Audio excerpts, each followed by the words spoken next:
So welcome everybody.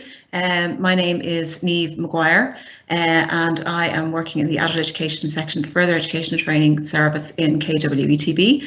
Many of you will know me as somebody who's worked for a long time in the Adult Literacy Service.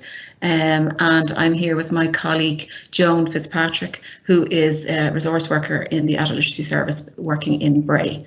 And together today we're going to talk to you a little bit about some of the basic principles of Universal Design for Learning, or UDL as it's known, and how that marries a little bit with our approach to integrating literacy and looking at how we can support learners to develop skills and progress within adult education and training. So we're going to cover a little bit, firstly, a little bit of the context and the policy that we're working, the framework that we're working in at the moment. Talk a little bit, introduce you a little bit to some of the basic principles, very broad brushstrokes of Universal Design for Learning. Introduce the concept and the idea of integration literacy, which really supports the ideas and the principles of UDL. And along the way, talk about strategies for teaching and learning and tips. So a lot of the work that we're doing today is based on our experience. We're not experts in this area, and we're drawing on, I suppose, a lot of experience that we've had in the last couple of years of in what we call sort of a technology enhanced learning approach specifically aimed at adult literacy and adult basic education.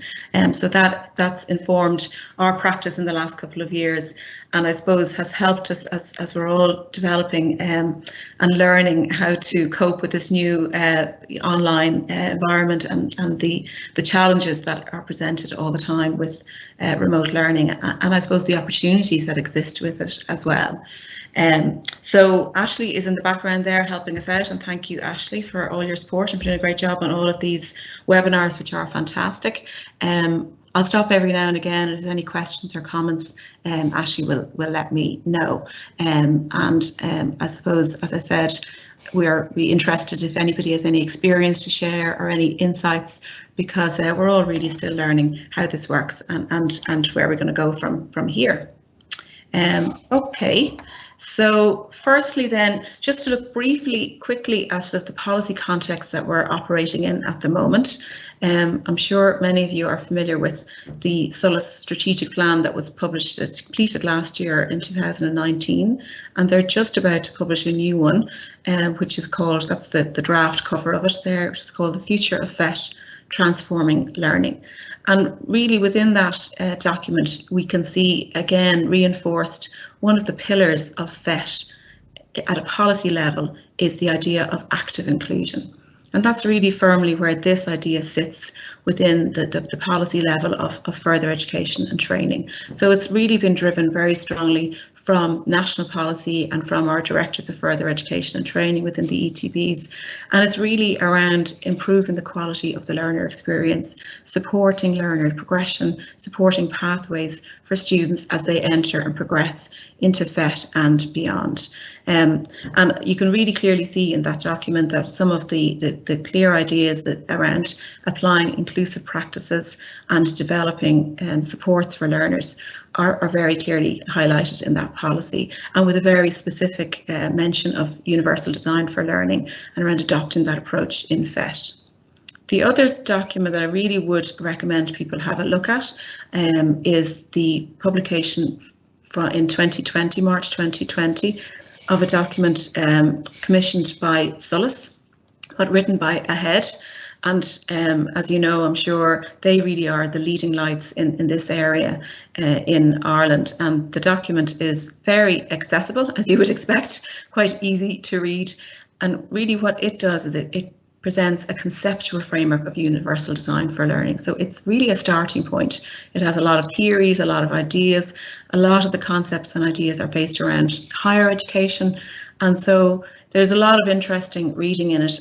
The next step, I understand, is to push that conceptual framework into more sort of concrete ideas and toolkits and guidelines and supports for teachers and for managers in further education and training. So it's really a starting point. I think it's important as well to note that within that document what you know, the research and the consultation that they did with further education and training sector really demonstrates that there are excellent practices currently in operation around PhET. There is very strong sort of instinctive approach to inclusion and indeed to universal design and to breaking down barriers for learners. So I think it's really heartening to see that. And I think for any of us working in KWETB, we know that from our own experience how responsive and flexible tutors have been, particularly in the recent times, but you know, obviously as well in the past, and how supportive they are about supporting learners to access and progress. So I think it's really nice to see that noted, and I think it's important for us to acknowledge that and recognise that there is a lot of good practice, and we're really just looking to build on that. So just going to spend a couple of minutes just talking a little bit about some of the concepts of universal design. I'm not going to spend too long on that because really that is all in that document, and it's very good, and I would recommend you look at it. But I suppose you may know that the idea of universal design, or UD, originally was developed as an inclusive approach to architecture and design and the built environment, and that I suppose the values and principles then were applied to a framework, an educational framework called UDL, Universal Design for Learning. And really, the core of UDL seeks to ensure that learning and training is inclusive and supports the greatest amount of diversity within our classrooms and within our centres and within our programmes. I suppose effectively by incorporating some of the principles of universal design for learning, we are looking at covering the needs of all of the students, making sure that everybody is able to access and succeed and progress within the programme that we are offering them. So the idea of universal design does not necessarily mean that students won't need additional support, that they won't need assistive technology or practical support or special needs assistance or anything like that, but it really is around, I suppose, looking at the majority of students, trying to cope with the majority of students' needs, and trying to maybe mainstream people and make sure that people are students, whether they're young people or adults, have a similar experience of learning, and that supports then that are offered are very specific and very tailored and very supported for very significant needs, as opposed to having to constantly take somebody out of a classroom. So it's really about, I suppose here we're talking about what they call the level 1 support, which is for the majority of learners, to make learning more flexible, more varied, and support the needs of all of the students that we work with. So underpinning all of that work is the idea of equality and equity. So I'm sure that's an image that's quite familiar to some of you. So very clearly we can see there that by removing the barriers and the issues that are creating the block for the people in those images, they have now removed the inequality, and they have meant that everyone has the same experience and everybody can access the game or the education in an equal way and participate in the same way. So I have a short little video there that I'm going to run to from Ahead, which is, and I'd really recommend you look at their website, it's excellent. So we'll just try this and hopefully it will work. And all that was in sale was one type of outfit, in one size, with no thought given to different individual body shapes or personalities. That would be crazy, right? Expecting everyone to be able to fit into the same size and express themselves in the same colour and style? Yet in many cases, that's exactly what is happening in our education system. When it comes to learning, variability is the rule, not the exception, and our college campuses are now grappling with the demands of an increasingly diverse cohort of learners, with increasing numbers of international students, students from different cultural and socio-economic backgrounds, mature students, and students with disabilities. Despite this, curriculums are still designed for the mythical average learner, and all are expected to engage and learn on the same terms. Not enough flexibility is built in at the design stage to give all students equal opportunities to learn in ways that play to their own strengths. So, how can our institutions respond to these challenges? Enter Universal Design for Learning, or UDL for short. UDL is an educational framework that guides the design of learning goals, materials, methods and assessments, as well as the policies surrounding these curricular elements with the diversity of learners in mind. The framework was developed by US organisation CAST and is based on research in the field of neuroscience. It promotes 3 core principles for educators to build into their teaching practice, calling on them to provide students with multiple means of engagement, representation, and action and expression. The framework includes a set of guidelines on how you can turn these principles into practice. For example, by fostering collaboration with the introduction of group work with clear goals, roles, and responsibilities. By using different types of media to support learning and ensuring that all materials are accessible. And by providing a choice of assessment instruments while maintaining robust learning outcomes. You are probably already including some UDL elements in your practice without realizing it, and there's much more to explore.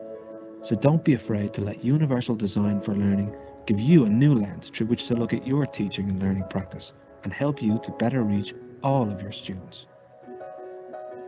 For more information and resources, visit ahead.ie/UDL. So I think that's a great video that really does give a kind of a sense of what UDL is about and what it means, and there's a lot more detail there.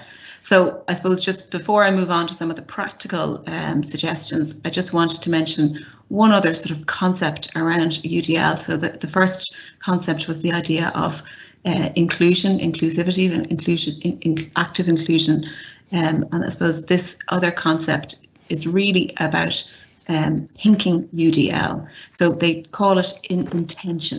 So really the goal is to make universal design for learning intentional in the design and delivery of education and training. So it really involves a bit of a shift of your mindset sometimes, and beginning to think about how you design your curriculum. How are your learners accessing the materials that you are providing? How are they going to succeed when they access those materials? Do they need any kind of different accessible tools, any support? Do you need to think about teaching methods? How are your learning activities framed?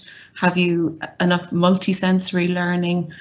So there's a lot of questions for teachers to think about, and a lot of, I think it says it in the video and it says it in the research from Ahead, a lot of tutors and teachers are doing that already, and there's a huge amount of good practice.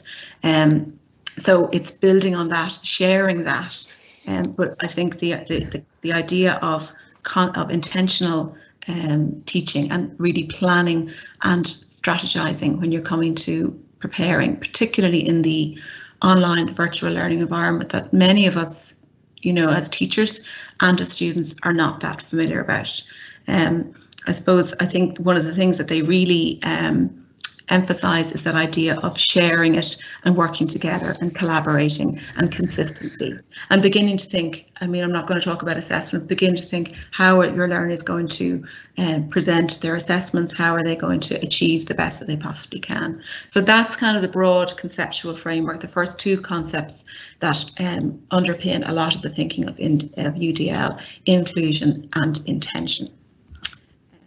The final bit there, which is mentioned in it, I'm not going to talk too much about that because it's in the video, but this is the model that the Ahead research is recommending for the use in Ireland, and it seems to be the kind of the standard model. So it's looking at multiple means of engagement. So the idea of how do we engage or why are we doing it? How do we engage with our students? How are we going to motivate them? How are we going to sustain it?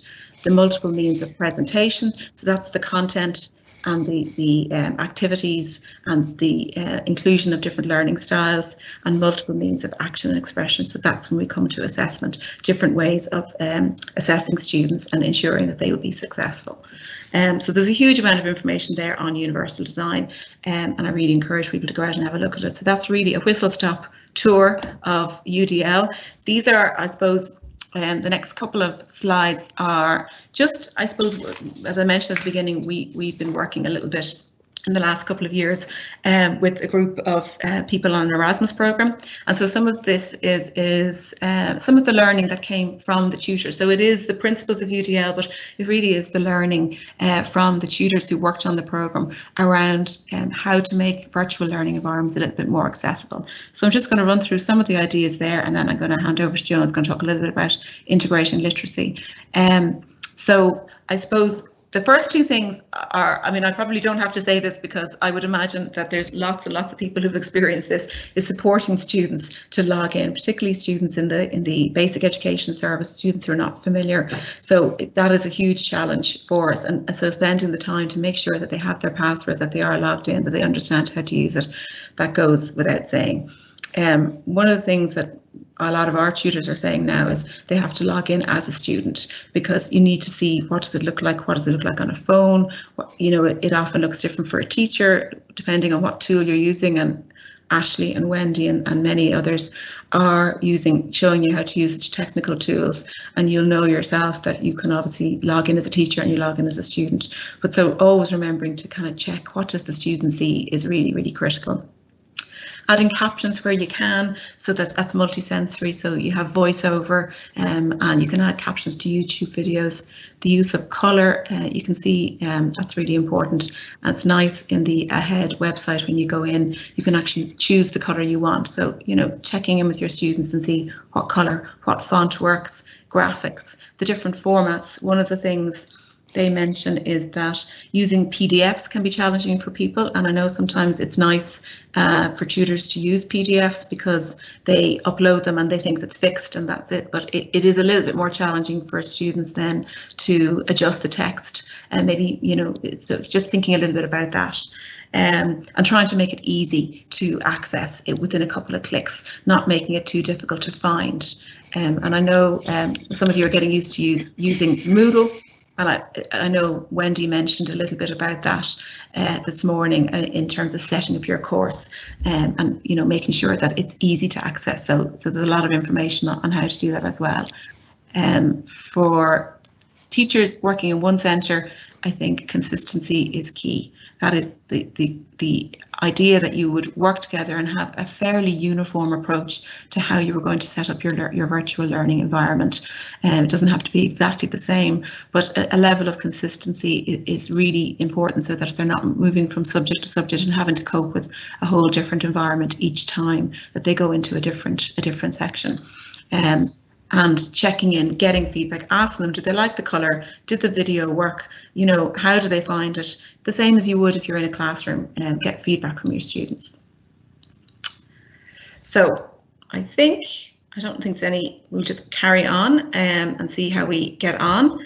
We're going to talk a little bit about integration literacy. I'm conscious of the time now, so I'm going to fly through some of these.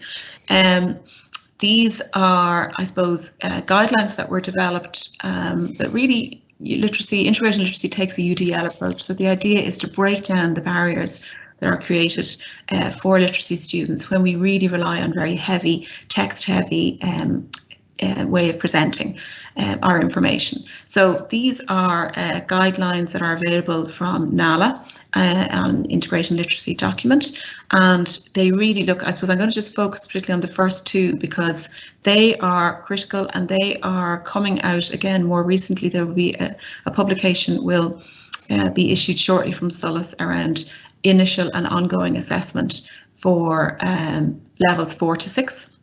And they are really stressing that they're recommending that tutors really parse down the key language and literacy and numeracy elements of their programme and begin to think about how to support students to access it and the kind of supports that people will need. So identifying the essential key areas of literacy are really, really important, and looking at how to integrate support and development there. So I'm going to just hand over to Joan there, who's going to give you a little whistle-stop tour of some strategies for how to integrate language. And as I said, some of this was developed for handouts and for face-to-face learning, but I think can be transferred into a virtual environment if necessary. So Joan. Okay. I suppose anybody who's worked in literacy will be familiar with the language experience approach of using the learner's language to create texts, because it's easier for a beginner reader to work to read something that, you know, they've already spoken in a story that they're familiar with. And I suppose I'm looking at that then in terms of the theory elements of the modules that we're teaching. I'd be very conscious here in our own centre of the IT modules at level 3 and level 4, where there's quite a lot of theory. And those elements of the course often present a barrier and a huge challenge to both tutors and learners in terms of dealing with it. And, you know, tutors have been very good at making their notes accessible, you know, making glossaries, putting you know, the vocabulary on Quizlet so that students can practice it. But we are still talking there all the time about writing the language, reading and writing. And I suppose the basic principle here is that it's very difficult to write a language that you don't speak. So, you know, we kind of need to start thinking of the theory elements of our modules, almost like the ESOL teachers approach English. You're teaching a language.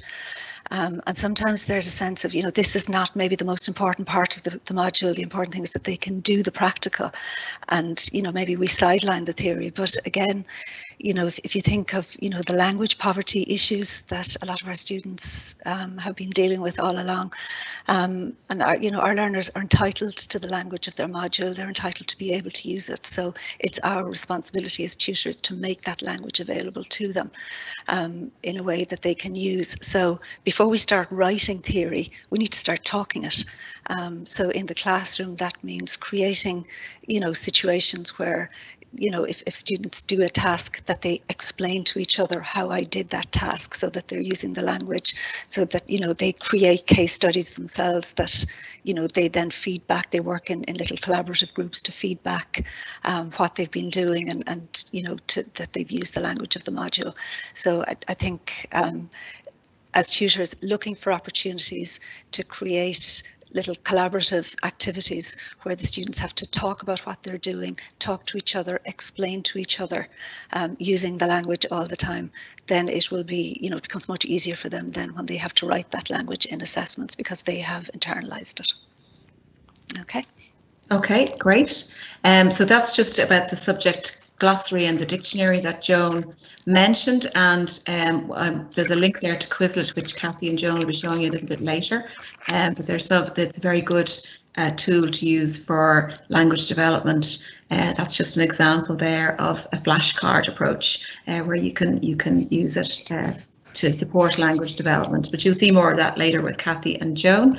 And then I think maybe a little bit of this one, Joan, if you've got time there. Okay, so for writing, I'm going to skip straight down to the 5th point, explain to participants how important or unimportant spelling and punctuation are. I think, you know, a running sort of theme in the background of any writing tasks we do is understanding what's the purpose of this task, who's your audience, what's your tone, and that then gives students an understanding that not every piece of writing is the same. It doesn't need to be approached in the same way. And then in order to make that real, you know, again, you need to be providing lots of different opportunities in class, that they aren't just writing the answers to comprehension exercises or the, you know, the assessment, you know, practicing assessment tasks, that again, they need to be working in groups, feeding back on Padlet, on flip charts or whatever, getting used to writing together, just jotting points down, not sweating the small stuff like the full stops or the spellings or whatever, and just developing their own confidence around writing, about making decisions on, you know, an opinion and a point, and getting it on paper. And that sort of collaborative small group informal writing is a really important kind of pre-writing skill and pre-writing task, and also then, you know, gives students a sense of how, you know, you approach different writing tasks differently. And not everything needs to be a big deal. I think for projects, the other thing as well with writing is to remember that it doesn't always have to be a pen, you know, to make sure that people have access to a keyboard, that they can use speech to text to help with their writing if they need. For projects and bigger pieces of work, templates are a really useful way of helping to break down a task. You know, if you're just giving a task on a brief, and a student is looking at a blank page, that is very intimidating. Whereas if you use, if you have templates, so whether it's personal effectiveness at level 3 for their personal profile, or their, learner record for their work practice, or, for their observation pieces in childcare or whatever, that they have a template in some sort of maybe table form or something where you've given them the headings, they have an access point, they have a sense of what you're expecting from them, and also they can see maybe from the size of the boxes that you've set out for them how much you're expecting in terms of information for each section, but it gives them an immediate way in. The other thing as well is to make sure that people have models, so that, for their formal letters, their accident report, their project, these are forms of writing that students won't have maybe met before, won't be, used to being around. So they need to see how it looks and how it's formatted, and they also need exposure to the language of the task, the language of the module in practice, so that they can, understand how those phrases, those terms work, and then they're able to use it. They have those models as an example for themselves to learn from. So all of those kind of give students a way of accessing these. And then for assessment, I've got something here, is that on the next slide for capital letters, but for assessment briefs, really, keep your briefs clear, uncluttered, simple, your tasks clear, so that there aren't any more challenges on the brief and on the assessment task than there needs to be. Okay. Great, Joan. I think that's very important. It's very easy to make that mistake. So I suppose I haven't spoken too much really about technology, because I know that you're using so many tools, and Ashley and Wendy and Joan and Kathy later are going to show you all of that. But I suppose really accessibility tools are not just for people with disabilities or for particular requirements. So it's really about getting familiar with those tools and familiar with what works and works well for your students. I would say that you can get your UDL score. It's a great little feature on the AHEAD website. I did it for this presentation, and I think I got 65%. So obviously quite a lot of work to do. We're all still learning how to do this and how to get it right, whether it's getting the technology right, getting the presentation right, getting the content right, and I think we have to acknowledge that and realise that we have a way to go, and not to put ourselves under too much pressure either in terms of getting it all right. If you're getting 65%, that's okay. You've got a bit of work to do, but it's not too bad. So it's time to sort of develop now our skills and develop our knowledge and build some competence in this area, and share that with everybody else, and share the knowledge and share the tools. And one thing I suppose we learned when we were doing the technology project was to just get one tool that you're comfortable with and use that, be familiar with that, and then develop another one. Don't feel overwhelmed. Find out what works for you, what works for your students, and then develop your confidence around that. And I'm sure you will all do that with all the wonderful workshops and training that Ashley has organised.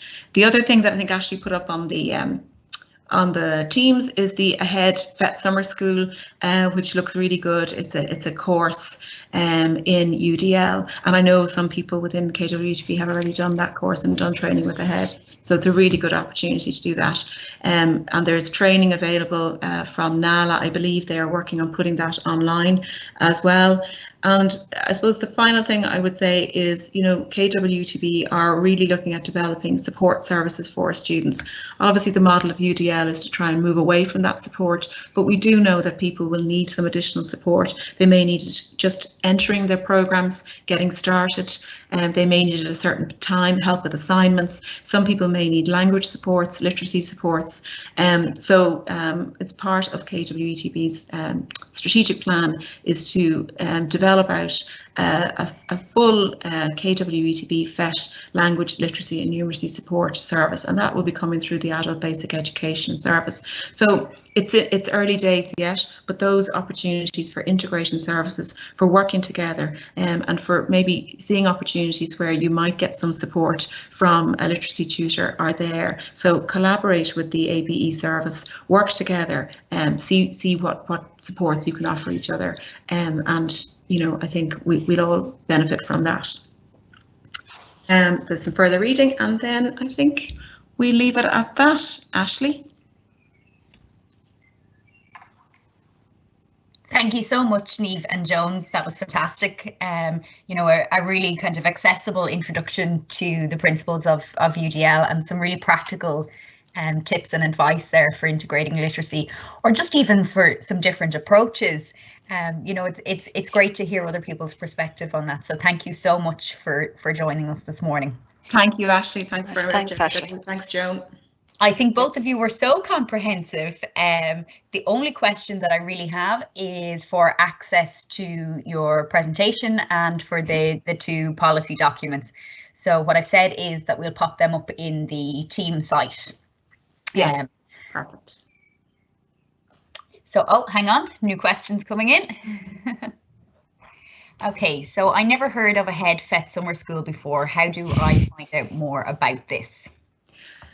Well, it's on your team's website or site, Ashley, the link to it, isn't that right? And there was a link sent to all the coordinators recently, so ask your coordinator and they'll be able to give you some information about that. It's very good, and it looks like a really good opportunity to access that training, which is really excellent. What I would say, if someone is interested in joining that ahead course, I would register ASAP. Their courses fill up very, very quickly. So if you would like to get on the list to attend that course, if you're not sure how to go about it, if you contact me via email or send me a message, or put a post in the chat on the team, any way at all, I'll do my best to help you get set up there if you want to join it. So hang on. Aside from that, just lots of thank yous and positive feedback. Oh, great. Okay. Thank you so much. It was great. It was great to hear from you this morning, and I really appreciate your time for that. So thank you. Thanks, All right. Ashley. Thanks for all your help. Thanks, Ashley. Bye. All right. Bye.